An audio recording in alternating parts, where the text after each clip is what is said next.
नमस्कार। आज हम कक्षा 12वीं का अध्याय 7 समाकलन आरंभ करेंगे। समाकलन फलनों के आलेख से घिरे क्षेत्र को परिभाषित एवं इन क्षेत्र का क्षेत्रफल परिकलन करने की समस्याओं से प्रेरित है। हमारे पास यदि f डैश का अस्तित्व है तो स्वाभाविक प्रश्न उठता है कि क्या हम फलन f को ज्ञात कर सकते हैं। उन सभी फलनों जिनसे एक फलन जो कि अवकलज प्राप्त हो रहा है उन्हें प्रति अवकलज यानी पूर्वक कहते हैं। वह सूत्र जिनसे यह सभी प्रति अवकलज प्राप्त होते हैं वह अनिश्चित समाकलन कहलाते हैं और इनका प्रक्रम समाकलन करना कहलाता है। इस अध्याय में हम दोनों रूप अनिश्चित एवं निश्चित समाकलन पढ़ेंगे। तो आज हम इस सत्र में समाकलन को अवकलन के व्युत्क्रम प्रक्रम के रूप में देखेंगे। निरीक्षण विधि का उपयोग करते हुए फलनों का प्रति अवकलज ज्ञात करना देखेंगे। अनिश्चित समाकलन का ज्यामितीय निरूपण, अनिश्चित समाकलनों के कुछ गुणधर्म, अवकल एवं समाकलन की तुलना और अंत में प्रतिस्थापना से समाकलन करना देखेंगे। तो आइए शुरू करें। सबसे पहले समाकलन को अवकलन के व्युत्क्रम प्रक्रम के रूप में, जिसे हम अंग्रेजी में क्या कहते हैं, integration as the inverse process of differentiation. आपके सामने क्या देख सकते हैं, कुछ फलन के अवकलज। आप जानते हैं sin x का अवकलज cos x होता है और x का वर्ग बटे में 2 का अवकलज x। तो यानी क्या कह सकते हैं, बिल्कुल सही, cos x का sin x क्या है, अवकलज है। अथवा इसे मैं क्या कह सकती हूँ, cos x का प्रति अवकलज sin x है। ठीक, इसी प्रकार x का समाकलन यानी प्रति अवकलज x वर्ग बटे में 2 है। ठीक, गौर करेंगे, यदि मैं sin x जमा c, ये c क्या है, कोई भी वास्तविक संख्या, ये क्या है, अचर फलन, और हम जानते हैं अचर फलन का अवकलज 0 होता है। तो आप गौर करेंगे cos x का प्रति अवकलज क्या हो जाएगा, sin x प्लस में c, और ऐसे ही आपको इस वाले फलन में भी प्राप्त होगा। तो आप क्या निष्कर्ष निकाल सकते हैं, देखेंगे जो उपयुक्त फलनों के जो अवकलज हैं वे समान हैं। sin x का अवकलज cos x और sin x प्लस c, यानी कोई भी मैं वास्तविक संख्या कर दूं तो उसका भी अवकलज हमें cos x मिल रहा है। ठीक, इससे हम क्या कह सकते हैं, उपयुक्त फलनों के प्रति अवकलज अद्वितीय नहीं है, यानी एक नहीं मिल रहा। आप देख सकते हैं जैसे जैसे मैं c का मान भरती जाएंगे विभिन्न मान के लिए हमें विभिन्न प्रति अवकलज मिलते रहेंगे, जो कि हमारा अगला बिंदु दर्शा रहा है। अपरिमित प्रति अवकलज हैं जिन्हें हम वास्तविक संख्याओं के समुच्चय के स्वेच्छ अचर c को कोई भी मान प्रदान करके प्राप्त कर सकते हैं। ठीक, यानी जो c है हमारा क्या है, वह एक प्राचल है। ठीक, आइए अब आगे देखें। तो यानी एक फलन कैपिटल F ऐसा है कि d by dx fx is equal to small fx, जहां सारे x हमारे इस अंतराल में से आ रहे हैं i। ये i क्या है, वास्तविक संख्याओं का अंतराल है। ठीक, यानी क्या दर्शा रहा है कि ये जो हमारा स्मॉल fx है वह क्या है, इस कैपिटल fx का अवकलज, जिसे हम क्या कह सकते हैं, ये कैपिटल fx हमारा प्रति अवकलज है इस स्मॉल fx का। ठीक, तो प्रत्येक स्वेच्छ अचर c के लिए भी हमें क्या प्राप्त हो रहा है, d by dx capital fx plus में c बराबर में स्मॉल fx, जहां x हमारा अंतराल i में से आ रहा है। तो इस प्रकार हमें क्या मिल रहा है, fx प्लस में c, ये सारे फलन ये क्या दर्शा रहे हैं, प्रति अवकलज किसके, स्मॉल f के, प्रति अवकलज के परिवार को दर्शा रही हैं। देख सकते हैं प्रति अवकलज के परिवार को व्यक्त कर रही हैं, जहां ये c क्या है, कोई भी वास्तविक संख्या। ठीक, आइए अब इस टिप्पणी पे गौर करें। समान अवकलज वाले फलनों में एक अचर का अंतर होता है और इसका संकेतन यानी हम नोटेशन कैसे दिखाते हैं, दिया हुआ है कि dy बटे में dx बराबर में fx है। तो यानी हमें क्या ज्ञात करना है, ये y क्या हुआ, y हमारा प्रति अवकलज हुआ fx का, तो हम इसे किस प्रकार दिखाएंगे, यानी इसका प्रतीक क्या होगा, y बराबर में समाकलन, ये देखेंगे ये हमारा प्रतीक है समाकलन का, तो fx का समाकलन किया, इस प्रकार हम इसे लिखते हैं।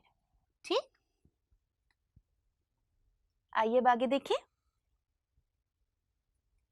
यहाँ पे आपके पास कुछ प्रतीक, पद और वाक्यांश है और उनका मतलब भी है।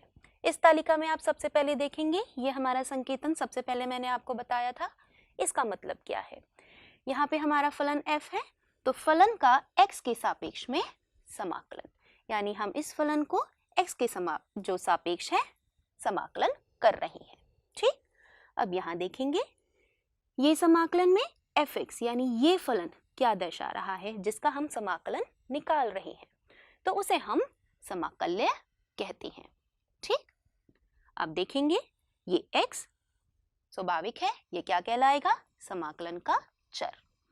समाकलन करना, जिसका हम समाकलन निकालना चाहते हैं, तो समाकलन ज्ञात करना। f का समाकलन वह क्या है, f का समाकलन यानी किसका हमने समाकलन करना है, तो क्या ज्ञात करना है, हमें प्रति अवकलज ज्ञात करना है। तो एक फलन कैपिटल F जिसके लिए f डैश x किसके बराबर हो, f x के। ठीक, अगला बिंदु देखेंगे समाकलन संक्रिया, यानी समाकलन ज्ञात करने का प्रक्रम, प्रक्रम यानी प्रोसेस। ठीक, समाकलन का अचर देखी है हमने, अचर यानी c, कोई भी वास्तविक संख्या जिसे अचर फलन कहते हैं, जो हमने c देखा था परिवार में, यानी हमारा जो वो क्या कहलाता है, समाकलन का अचर। ठीक, आइए अब आगे देखें।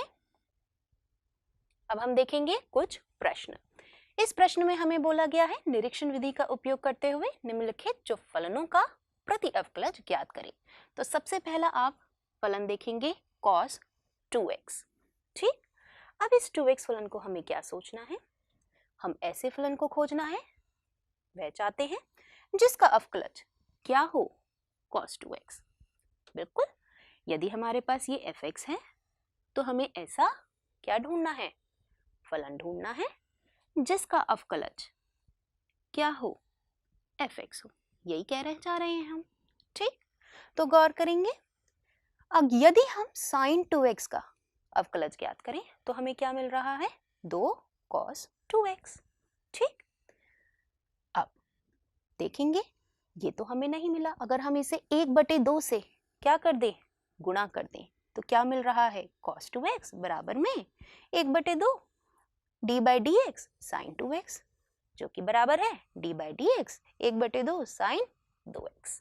ठीक, तो यानी आपको मिल गया, क्या मिल गया, प्रति अवकलज किसका, cos 2x का, तो cos 2x का प्रति अवकलज 1/2 sin 2x है।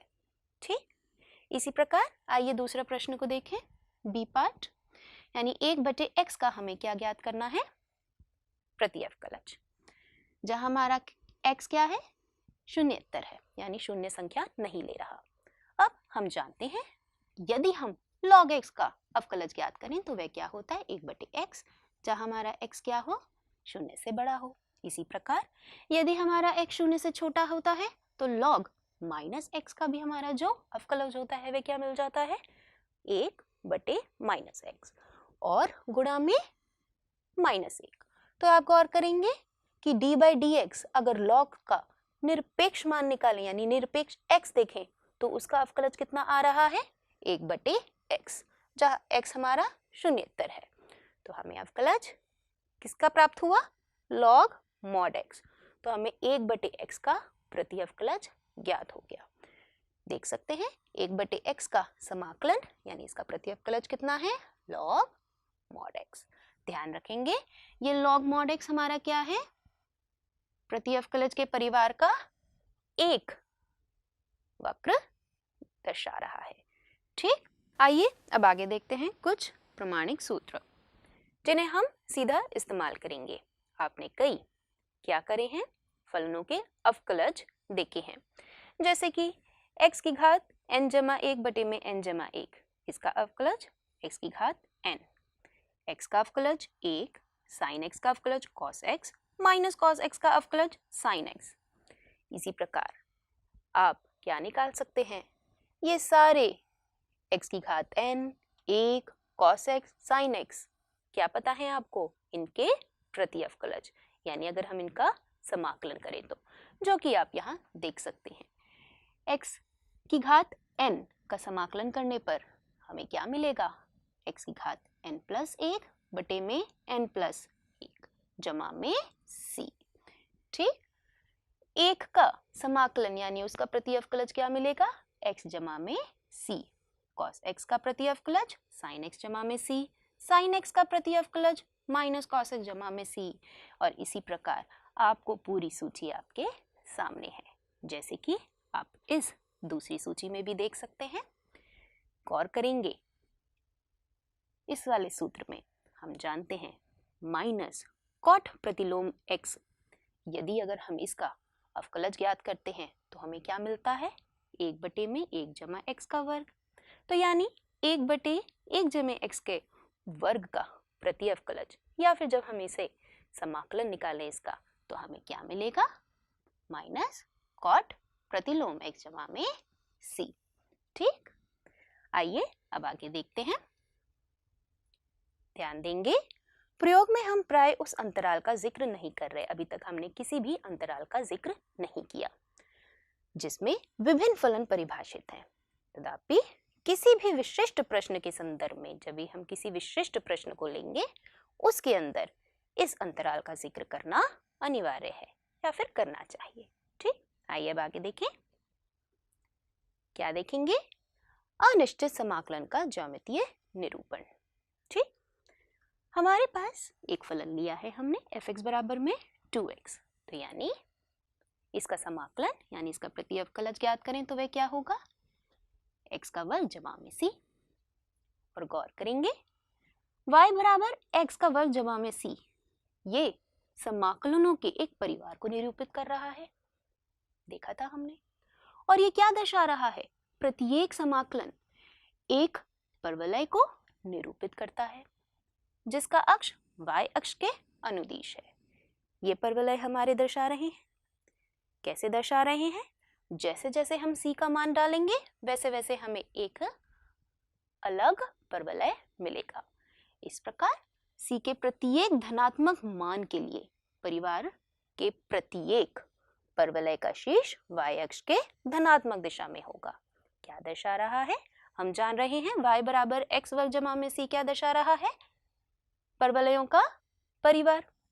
जैसे कि यदि हम c को 0 रखें तो हमें मिलेगा y बराबर में x का वर्ग, c को 1 रखने पे y बराबर x वर्ग जमा 1 मिलेगा, 2 रखने पर y बराबर x वर्ग जमा में 2 मिलेगा। तो यानी जब हम c का मान धनात्मक रखते हैं तो हमारा जो परवलय है उसका शीर्ष y अक्ष के धनात्मक दिशा की ओर में मिलता है। तो स्वाभाविक है यदि हम c का मान क्या रखें? ऋणात्मक रखें, तो उसके लिए प्रत्येक परवलय का शीर्ष y अक्ष के ऋणात्मक दिशा में मिलेगा, यानी नीचे की ओर मिलेगा। देख सकते हैं ये वाला जो हमारा परवलय है वह क्या दर्शा रहा है? y बराबर में x वर्ग माइनस 1, यानी यहाँ c का मान क्या रखा हमने? माइनस 1। ठीक, अब गौर करेंगे किस पे? इस वाली रेखा पे। वे क्या दर्शा रही है? x बराबर में 1। ये सारे परवलयों को बिंदुओं पे प्रतिच्छेद कर रही है। P3, P2, P1, P0, P-1, P-2, P-3, इन सभी पे हमारी प्रतिच्छेद कर रही है। और गौर करेंगे इन सभी बिंदुओं पर परवलयों पे जो स्पर्श रेखा है वह कैसी आ रही है? समांतर आ रही है। तो इसी से हम क्या निकाल सकते हैं? आइए ज्यामितीय निरूपण। निम्नलिखित कथन, यानी हम क्या लिख सकते हैं? अगर देखें तो y को x स्क्वायर जमा में c, यानी ये क्या दर्शा रहा है? हमारे परवलयों का परिवार। तो निरूपण क्या दर्शा रहा है? अगर हम fx का समाकलन करते हैं तो हमें जो परिवार मिलता है यानी fx प्लस में c बराबर में y, वक्रों के परिवार को निरूपित करता है। c के विभिन्न मानों के संगत हमें इस परिवार के विभिन्न सदस्य प्राप्त होते हैं। और इन सदस्यों में हम किसी एक सदस्य को स्वयं के समांतर स्थानांतरित करके प्राप्त कर सकते हैं। कैसे? देख सकते हैं, ये क्या है? अगर हमारा एक परवलय है तो दूसरा परवलय उसके समांतर है। ठीक, यही इसका किसका अनिश्चित समाकलन का ज्यामितीय निरूपण है। ठीक, आइए अब आगे देखें। अब हम देखेंगे अनिश्चित समाकलनों के कुछ गुणधर्म। निम्नलिखित परिणामों के संदर्भ में अवकलन एवं समाकलन के प्रक्रम एक दूसरे के व्युत्क्रम हैं, जो कि हमने देखा है। देख सकते हैं, यदि हम fx का समाकलन करें और उसके बाद उसका अवकलज प्राप्त करें तो हमें क्या मिलेगा? हमें फलन fx ही प्राप्त होगा। और यदि हम फलन का अवकलज उसका समाकलन करें तो हमें क्या प्राप्त होगा? fx जमा में c, जहां c हमारा एक स्वेज अचर है। ठीक, अब दूसरे बिंदु पे ध्यान देंगे। ऐसे दो अनिश्चित समाकलन जिनके अवकलज समान है वक्रों के एक ही परिवार को प्रेरित करते हैं और इसे हम इस प्रकार समतुल्य कहते हैं, यानी वह इस प्रकार समतुल्य हैं। दो परिवार देख सकते हैं, समाकलन fx जमा में k हमारा क्या है? कोई भी वास्तविक संख्या। ऐसे ही gx का समाकलन जमा में c, जहां c भी हमारा एक वास्तविक संख्या है। इसकी समतुल्यता को प्रथानुसार हम इस प्रकार दर्शा सकते हैं, यानी fx का समाकलन बराबर में gx का समाकलन। ठीक, ध्यान देंगे, इसके अंदर हमने जो प्रांचल है उसको नहीं लिखा। अब तीसरे बिंदु पर ध्यान देंगे। यदि हम fx जमा gx का समाकलन कर रहे हैं, यानी दो फलनों के योग का समाकलन किसके बराबर होगा? यदि हम fx का समाकलन निकालें, फिर gx का समाकलन निकालें और फिर इन दोनों को क्या करें? जोड़ दें, यानी इनका योग निकालें। ठीक, इसके बराबर होगा। अब आखिरी बिंदु हमारे को क्या दर्शा रहा है? यदि हम fx यानी किसी फलन के साथ एक अदिश यानी कोई भी अचर गुणा कर दें और उसका समाकलन निकालें तो वह किसके बराबर होगा? यदि हम फलन का पहले समाकलन निकालें और उसके बाद उस अदिश यानी उस अचर को गुणा कर दें। ठीक, इन दोनों तीसरे और चौथे जो हमारे गुणधर्म है, इससे हम क्या कर सकते हैं? व्यापकीकरण भी कर सकते हैं। जैसे कि आप इसमें देख सकते हैं, हमारे पास कुछ निश्चित फलन है f1, f2, f3, fn तक, और हमारे पास कुछ संख्याएं हैं k1, k2, k3, kn तक। ठीक, तो हम क्या देख सकते हैं? यदि हम k1 fx1 जमा k2 fx2 जमा कहाँ तक कर रहे हैं? kn fn x, इन सब का योग करके समाकलन करें तो वह इसके बराबर होगा। किसके? k1 fx1 का समाकलन किया जमा k2 गुणा में fx2 का समाकलन जमा, ऐसे करते रहेंगे क्योंकि हमारे पास क्या है? निश्चित फलन है। ठीक, परिमित है, तो क्या हो गया? जमा xn, समाकलन गुणा करना है किसका? fn का। ठीक, आइए अब इस पे कुछ प्रश्न ले लें इसको बेहतर समझने के लिए। तो आइए प्रश्न लेते हैं। हमें निम्नलिखित समाकलनों को ज्ञात करना है। ये हमारा पहला प्रश्न। देख सकते हैं, इस समाकल्य को हम सरल रूप में लिख सकते हैं। वे कैसे? x का वर्ग माइनस में 1, और जो हमारा गुणधर्म 3 है वह क्या बता रहा है? हम इसे पृथक करके लिख सकते हैं, यानी x का वर्ग का समाकलन माइनस में 1 का समाकलन। हम जानते हैं कि x की घात n, इसका अगर हम समाकलन करें तो हमें क्या मिलेगा? x की घात n प्लस 1 बटे में n प्लस 1 जमा में c, यानी इसकी सहायता से हम x का वर्ग का समाकलन ज्ञात कर सकते हैं। वह क्या मिला? x की घात 3 बटे में 3 जमा में c1। अब 1 का समाकलन हम जानते हुए x होता है, तो हमें क्या मिला? माइनस x माइनस में c2, यानी इसको सरल करने पे हमें क्या मिलेगा? x की घात 3 बटे में 3 माइनस में x जमा में c, ये c हमारा क्या है, हमने एक चर ले लिया है, वह c1 माइनस में c2 दर्शा रहा है। ठीक, अब आते हैं हम अपने अगले प्रश्न पे। इसके अंदर भी हम क्या कर सकते हैं, गुणधर्म 3 का प्रयोग, यानी वह क्या दर्शा रहा है, x की घात 2/3 इसका समाकलन जमा में 1 का समाकलन। फिर से हम इस वाले सूत्र का प्रयोग करेंगे, वह क्या मिला, x 2/3 जमा में 1 बटे में 2/3 जमा में 1 जमा क्या मिला, x जमा में c। ठीक, सरल करने पर आप पाएंगे ये मिला x 5/3 और यहाँ क्या मिला आपको, ये मिला आपको 5/3 जमा में x जमा में c। और सरल करने पर आप पाएंगे आपको मिला x की घात 5/3, यहाँ हमने गुणा किया 3/5 जमा में x जमा में c।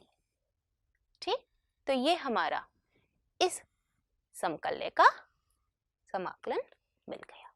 ठीक, अब आगे देखते हैं कुछ और प्रश्न। इस प्रश्न में देखेंगे हमारे पास समाकल्य क्या दिया हुआ है, वर्गमूल x माइनस में 1 बटे में वर्गमूल x इसका पूर्ण का वर्ग। गौर करेंगे अगर यहाँ हम अपनी सरसमीका लगा सकते हैं, कौन सी, a माइनस बी का पूर्ण का वर्ग, वह किसके बराबर होती है, a का वर्ग जमा में b का वर्ग माइनस में 2ab। ठीक, अब इसको सरसमीका लगाने पर हमें क्या प्राप्त होगा, यानी सरल रूप में हमारा जो समाकल्य है वह क्या बन जाएगा, x जमा 1/x माइनस में 2। ठीक, फिर से हमारा गुणधर्म 3 लगाने पर यह मिला x का समाकल, फिर 1/x का समाकलन माइनस 2 का समाकलन। समाकलन ज्ञात करने पर x का मिला x का वर्ग बटे में 2 जमा हमने देखा था 1/x का क्या होता है प्रति अवकलज, लॉग मॉड x, यानी ये क्या आ गया, लॉग और x का निरपेक्ष मान माइनस 2x जमा में c। ठीक, इस प्रकार आपने प्राप्त किया। आइए दूसरा प्रश्न देखें जो कि आपके सामने है, बहुत ही सरल प्रश्न है। सीकेंट फलन, अगर हम सीकेंट को क्या कर दें, गुणा कर दें। ठीक, तो क्या मिला हमें, सीकेंट स्क्वायर x जमा में सीकेंट x और tan x, यही मिला। हम जानते हैं, क्या जानते हैं, जो tan x का अवकलज होता है वह क्या हुआ, सीकेंट स्क्वायर x, यानी सीकेंट स्क्वायर x का प्रति अवकलज क्या हुआ, tan x। तो वही हमने यहाँ लिख सकते हैं, सीकेंट स्क्वायर x का हमें समाकलन ज्ञात करना है और साथ ही सीकेंट x tan x का समाकलन ज्ञात करना है। अभी बताया सीकेंट स्क्वायर x का प्रति अवकलज tan x, ऐसे ही सीकेंट x tan x का प्रति अवकलज सीकेंट x और उसके साथ में हमारा समाकलन का अचर। ठीक, कुछ और प्रश्न ले लेते हैं, आइए देखें। अब इसके अंदर देखेंगे हमारे पास क्या दिया हुआ है, ये समाकल्य है, इसके अंदर सरल बना लेते हैं। हमने क्या किया, 2/cos स्क्वायर x माइनस में 3 sin x बटे में cos स्क्वायर x dx, इस प्रकार हम इसे लिख सकते हैं। अब हम जानते हैं 1/cos x कितना, सीकेंट x, तो यानी 1/cos स्क्वायर x कितना हुआ, सीकेंट स्क्वायर x, तो यानी और सरल करने पर हमें मिला 2 सीकेंट स्क्वायर x dx। पृथक भी हमने साथ ही साथ कर दिया, 3 sin x, एक cos हमने इस sin के साथ ले लिया ताकि हमारा tan फलन बन सके, tan x बन जाएगा, और ये हमने cos x। तो आप देख ही सकते हैं हमारा क्या बन रहा है, tan x secant x। और अब हम जानते हैं tan x secant x का समाकलन यानी इसका प्रति अवकलज कितना होता है, secant x। तो ये कितना आया, 2 tan x माइनस में 3 secant x जमा में c। ठीक, अब अगला प्रश्न, और ये प्रश्न मैं आपको गृह कार्य यानी आपके स्वयं आपको करना है, आपके ऊपर छोड़ रही हूँ। आइए अब आगे देखें, और अब हम देखेंगे प्रतिस्थापन से समाकलन। गौर करेंगे इस प्रश्न पे, x के सापेक्ष 2x साइन कोष्टक में x का वर्ग जमा 1, इसका हमें समाकलन ज्ञात करना है। इसे हम निरीक्षण रूप से एवं प्रमाणिक जो हमारे पास समाकलन है उसमें की सहायता से नहीं कर सकते, यानी हमें कुछ और देखना होगा या फिर हमें उसके अंदर परिवर्तित करना होगा। तो हम किसकी सहायता से करेंगे, प्रतिस्थापन की सहायता से हम इसका समाकलन ज्ञात करेंगे। तो आइए सबसे पहले इसकी प्रक्रिया देखें। प्रक्रिया में इस पहले बिंदु पे गौर करेंगे, स्वतंत्र चर x को t में परिवर्तन करने के लिए x बराबर gt यानी g फलन जो कि t चर में है प्रतिस्थापित करते हुए दिए गए जो हमारा समाकलन है इसको अन्य रूप में परिवर्तन किया जा सकता है। ये हमारा क्या दिया हुआ है, I बराबर fx का समाकलन, या हमने x किसके बराबर रखा, gt। दोनों पक्षों का t के सापेक्ष अवकलन करने पर dx बटे में dt बराबर में g डैश t मिला। यहाँ से हम इसको किस तरीके से लिख सकते हैं, dx बराबर में g डैश t dt, यानी जो हमारा I है यानी जो समाकलन है f का x के सापेक्ष में वे कैसे परिवर्तित हो गया, किसके सापेक्ष में अब हमें करना है, t के, क्योंकि t चर में हो गया। यानी अब ये क्या आया, f, यहाँ हमने x का मान प्रतिस्थापित कर दिया gt और dx का मान प्रतिस्थापित कर दिया, वह क्या है, g डैश t dt। ठीक, इस प्रकार हम इसे हल करेंगे। इस आखिरी बिंदु पर देखेंगे, ये हमें क्या बता रहा है, प्रतिस्थापन से समाकलन के लिए यह चर परिवर्तन करने का सूत्र हमारे पास जो उपलब्ध है वह एक महत्वपूर्ण साधन है। कैसे महत्वपूर्ण है, हम देखेंगे कि कैसे हमारा जो प्रश्न है वह सरल हो जाता है। अब देखेंगे, गौर करेंगे, इस फलन के अंदर यदि हम x का वर्ग जमा 1 को t मान लें और दोनों पक्षों का अगर हम अवकलन करने पर अवकलज ज्ञात करें तो क्या मिलेगा, 2x dx बराबर में dt। तो देखेंगे कि कैसे हमारा ये जो फलन है वह कैसे परिवर्तित हुआ, किस चर में, t चर में। तो अब देखेंगे ये क्या आया, 2x साइन x वर्ग जमा में x, ये किसके बराबर आया, साइन t, x स्क्वायर यानी x का वर्ग जमा 1 ये बना t, और 2x dx ये किसके बराबर है, dt। ठीक, यानी ये पूरा का पूरा हमारा जो समाकलन है वह किसके बराबर हो गया, साइन t का समाकलन। और हम जानते हैं साइन t का समाकलन माइनस कॉस t हो गया, तो माइनस कॉस t जमा में c। अब t का मान वापस प्रतिस्थापित करने पर हमें क्या मिल जाएगा, जो हमारा इस फलन का समाकलन। ठीक, वे क्या मिला, माइनस कॉस कोष्टक में x का वर्ग जमा में 1 जमा में c। ठीक, आइए कुछ और प्रश्न ले देखेंगे इस अगले प्रश्न में।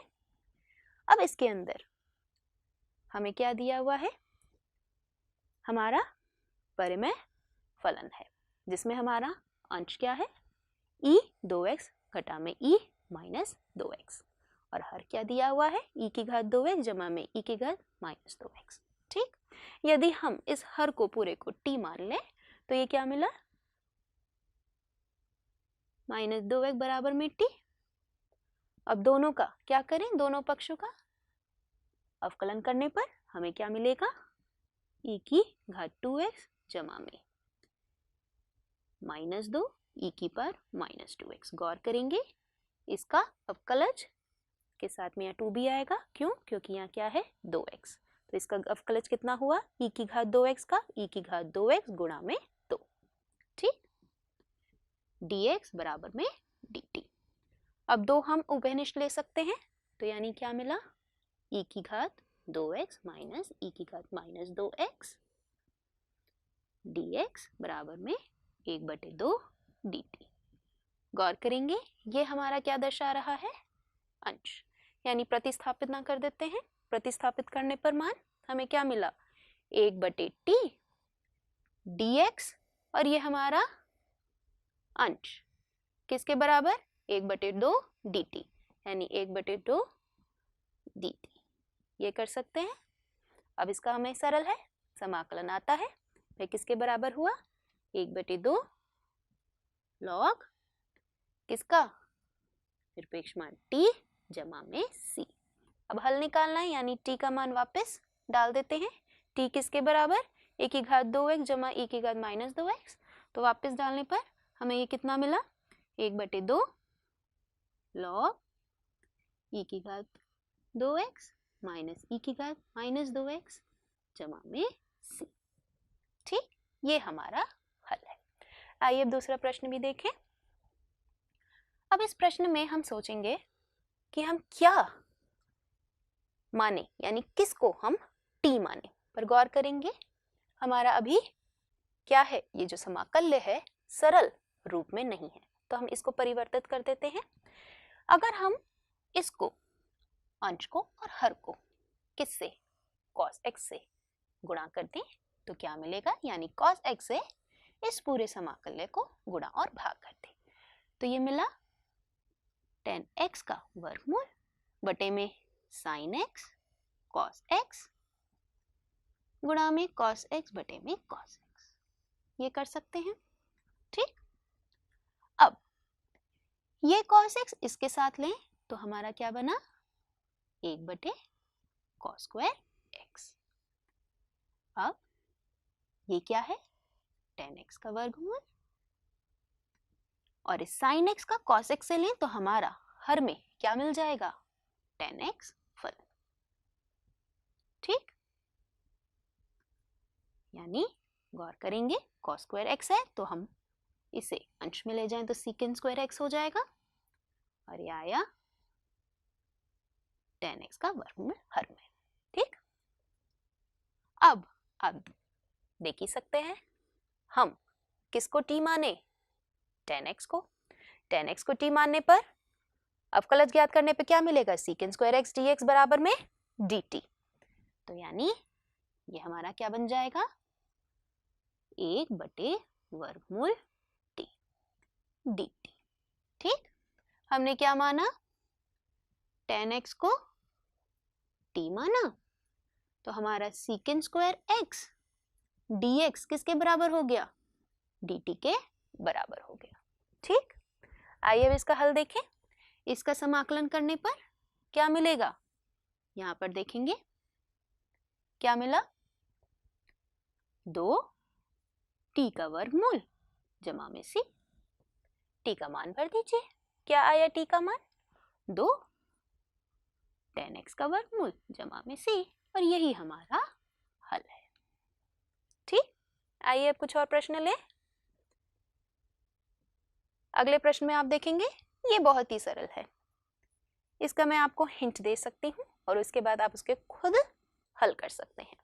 देखेंगे, यदि मैं किसको t मानूं, tan प्रतिलोम x की घात 4, इसको अगर मैं t मानूं तो हर चीज हमारे सामने होगी, tan प्रतिलोम x की घात 4, इसे हमने t माना, यानी दोनों पक्षों का अवकलज ज्ञात करने पर क्या मिला हमें, 1/1 जमा x की घात 8 गुणा में 4x की घात 3 dx बटे में बराबर में dt।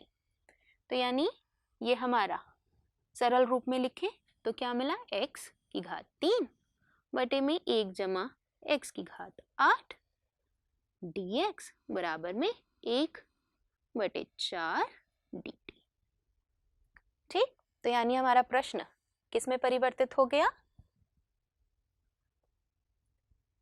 sin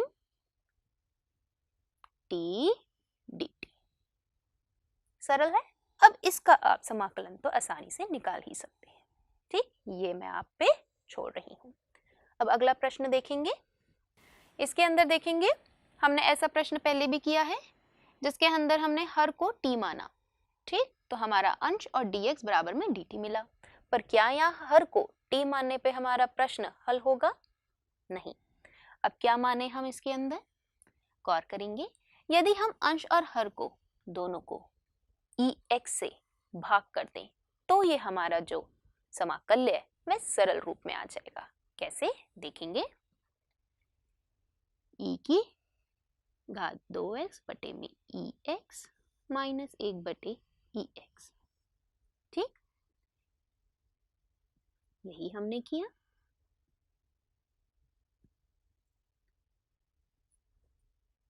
अब देखेंगे कैसे सरल हुआ ये हमारा बन गया अब प्रश्न e x माइनस e की घात माइनस x अपॉन में हर क्या बना e x जमा में e की क्या है घात माइनस x। गौर करेंगे यह हमारा जमा का साइन है, ठीक। अब हमारा प्रश्न जो है वह सरल हुआ और वह उसी तरह होगा जैसे हमने पहले किया था। गौर करेंगे, यदि अगर हम हर को t मान लें तो जो हमारा अंश है dx किसके बराबर मिलेगा? dt के, ठीक। तो यानी क्या करना है e x जमा e माइनस x से हमने माना t, ठीक। तो हमारा जो प्रश्न है वह कैसे हो गया सरल? किस में परिवर्तित हो गया? 1 बटे t dt। और इसका हल आप जानते हैं वह क्या हुआ? log mod t प्लस में c और फिर आपको t का मान डालना है, ठीक। यहाँ तक छोड़ रहे हैं, इसके बाद आपको करना है, ठीक। आइए अब आगे देखते हैं इस सत्र में हमने क्या किया। सारांश में समाकलन अवकलन का व्युत्क्रम प्रक्रम है, ये हमने देखा। इसके बाद हमने समाकलन का ज्यामितीय निरूपण देखा। हमने अनिश्चित समाकलन के कुछ गुणधर्म भी देखे जो कि आपके सामने हैं। साथ ही हमने कुछ प्रमाणिक समाकलन देखे जिसकी सूची हमने बताई भी थी और आपके सामने आप देख भी सकते हैं। साथ ही हमने एक और प्रक्रिया देखी समाकलन निकालने की, वे क्या है? प्रतिस्थापन द्वारा समाकलन निकालना। इसके ऊपर भी कुछ प्रमाणिक आपके जो समाकलन है उसकी सूची दी हुई है। इनको हम अगले सत्र में पढ़ेंगे, ठीक। तो आशा करते हैं आपको इस सत्र में समझ आया होगा, आनंद आया होगा। धन्यवाद।